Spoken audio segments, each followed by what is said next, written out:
Those are very sensible statements, and you know the IPCC is coming out with a formal response. So I'm only giving you a clarification on the issues.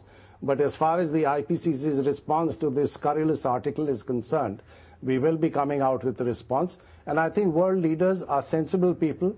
They are people of distinction. What they are talking about is absolutely right. Extreme events like floods, droughts, heat waves are all on the increase, both in intensity and frequency. And therefore, it has nothing to do with monetary losses.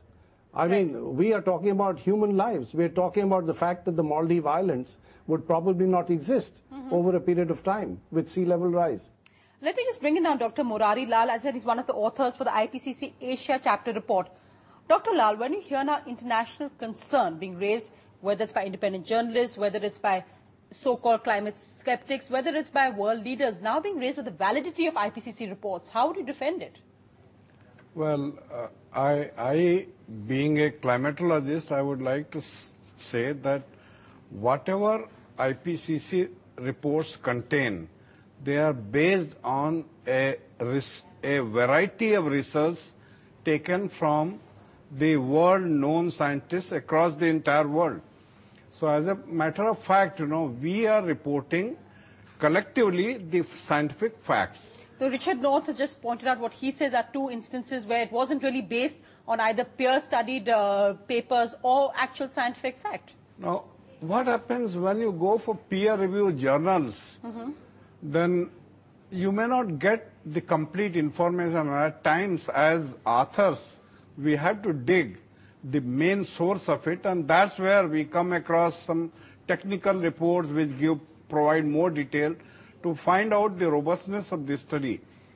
Now, for example, for the glacier, when we took the WWF report, we felt that WWF, being an international organization, had a process by which, they have gone through the submissions made by individual countries, and based on that they have collected and they are compiling the evidence. And then we went to the cross-reference. Now, what is important is, it is not 2035 or 2050. The important thing is, glaciers are melting, and Himalaya is not an exception. Sure. So you're saying the focus should not change from what the key issue is. It's a muddle over dates. Let me bring in Dr. Raina now, who authored the Ministry of External Affairs, Ministry of Environment Affairs Glacier Report. Dr. Raina, in fact, I think for ordinary viewers who feel that we're acting too slowly on climate change, not too fast at all, sometimes it seems the debate has become a bit muddled. Are we quibbling over dates? Are we quibbling over leaked emails? Are we quibbling about facts or monetary losses? Isn't the larger issue that global warming is a reality that stares us in the face? Are the so-called climate skeptics actually obstructing this?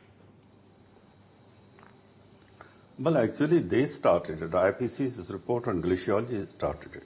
After all, nobody is denying the fact that the glaciers are melting. We never said glaciers are not melting.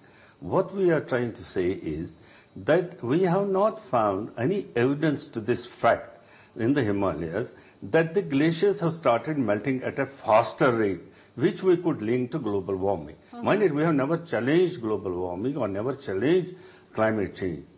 We only said that please don't use glacier as an evidence, because glaciers do not react to immediate climate change.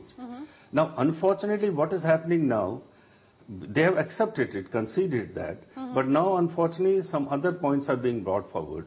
Now, this is creating a problem in the sense, for the general public, which had been told about all the disasters they will face because of the global warming or climate change. Now, they are being told by media that no, the report was wrong here or report was wrong there. That is really creating a doubt in the minds of the people. A larger question of credibility. Are we being taken for a ride, or is it a fact? Exactly. Let me just bring in Bittu Sehgal here. I mean, somebody who's been fighting, I think, for the environment and wildlife even before global warming became such a huge issue. Bittu, as somebody who sees evidence of global warming or the changes in the environment around us for years now, do you think this debate is a bit of a non-starter? Are you worried that we are straying away from the main issues? Or do you feel that perhaps, yes, we need the science, we need the facts, because after all, this is now a multi-million-dollar or multi-billion-dollar issue as well? Look, in my personal view, I think that this 2035 date was a real grievous error. You know, it hurt a lot of people. But the truth is that neither Dr. Raina nor Dr. Ganju nor nobody is denying the fact that the glaciers are melting, and I think that's where we should keep our focus on that. You know, and as of now, it's not just a matter of glaciers melting. At the end of the day, if a glacier melts, it's going to cause sea level rise. It's land-based ice, and we keep talking about places like the Maldives, but has anybody considered what the fate of millions of people living in the 24 Parganas in the Sundarbans will be? Yes. It's not a question that they'll drown. It's a question that extreme climatic events could very well salinize their soils. It could salinize their aquifers, their water sources. So I think that at this moment in time, what has happened is like a sort of a wonderful gift has been given to climate skeptics. And at the end of the day, it's neither, you know, Richard North nor myself. I'm a journalist. It's not up to us to run countries. Yes. We have people, our Prime Minister, for instance, will have to deal with the fact that crop failures could take place, diseases could emerge that we are ill-equipped to deal with. A solid amount of migration could take place that could dwarf the migration during independence. And how you deal with it is so often common sense. And ignoring this and quibbling. Yes. I agree, because so often how you deal with it is common sense rather than... You are right, it's... Sorry, no, I was just saying that yes, so often... It's not just a matter of common sense. Exactly. I think we were both making that same point. But Bitul, I'm just going to take a quick break now. And I'm just going to come back to you right after this. Let's just keep focusing on this debate after a quick break. Thank you.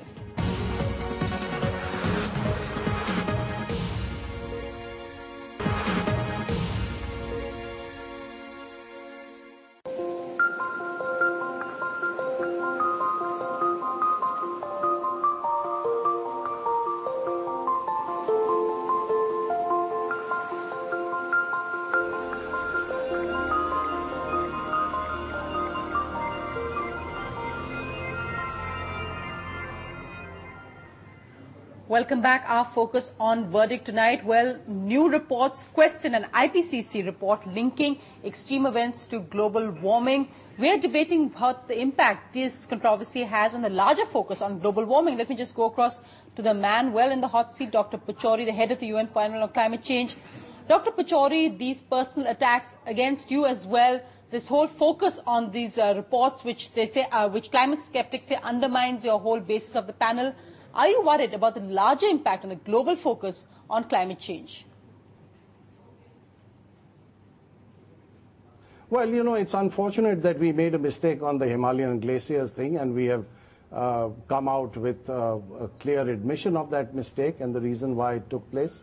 But, you know, what I would say is that if at all this is a setback, it's a very temporary setback. There's no getting away from the fact that Copenhagen did not achieve what was expected of it. And I think these people are now encouraged. They feel that, you know, now they can sort of deal the final blow, and climate change would be laid low for all time to come. But it won't happen so. You know, you talk to youngsters all over the world, talk to people who are rational. They are really concerned about their future. And we cannot keep fooling around with the climate of this planet. It's the only planet that we're on. Bittu Sehgal, are you worried about that? It took everyone long enough to wake up to the fact, it took long enough for politicians to even consider climate change as part of a political agenda. Are you worried that that's going to actually change now with this back and forth, as it were?